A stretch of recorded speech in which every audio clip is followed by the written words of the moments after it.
Hello বন্ধুরা, তো আজকে সেটের অ্যাডমিট কীভাবে তুলবে আমি সেটা দেখাবো। সেটের ওয়েবসাইটটা খুলে নেবে। খুলে নেওয়ার পরে এখান থেকে দেখো রয়েছে অ্যাপ্লিক্যান্ট লগ ইন।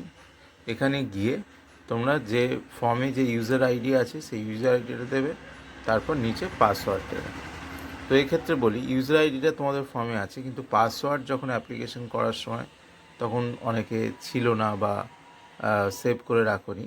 তো সেক্ষেত্রে পাসওয়ার্ডটা কিন্তু তোমাদের যে নেম আছে, নেমের ফার্স্ট দুটো ক্যাপিটাল লেটার, অর্থাৎ কারোর নাম যদি অমিত হয় তাহলে AMI দিবে।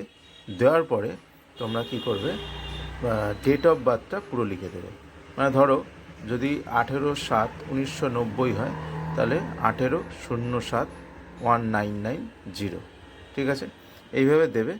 দিয়ে তোমরা ওটা সাবমিট করবে। করলে দেখবে যে তোমাদের পেজটা কিন্তু খুলে যাবে। খুলে যাওয়ার পরে এই যে ডাউনলোড অ্যাডমিট কার্ড, এই ডাউনলোড অ্যাডমিট কার্ডে ক্লিক করবে। ডাউনলোড অ্যাডমিট কার্ডে ক্লিক করলেই তোমাদের অ্যাডমিটটা খুলে যাবে, ঠিক আছে? তো তার আগে বলে রাখি, সবাই আমার চ্যানেলটাকে সাবস্ক্রাইব করে দাও, অনেক অনেক করে শেয়ার করো এবং বেল আইকনটাকে ক্লিক করে দাও, যাতে সমস্ত নোটিফিকেশান তোমাদের কাছে সবার প্রথমে চলে যায়। যাই হোক, অ্যাডমিটটা খুলে গেছে, প্রিন্ট দিয়ে দিলেই ব্যাস কাজ শেষ। ওকে, থ্যাংক ইউ, সবাই পাশে থেকো, ধন্যবাদ।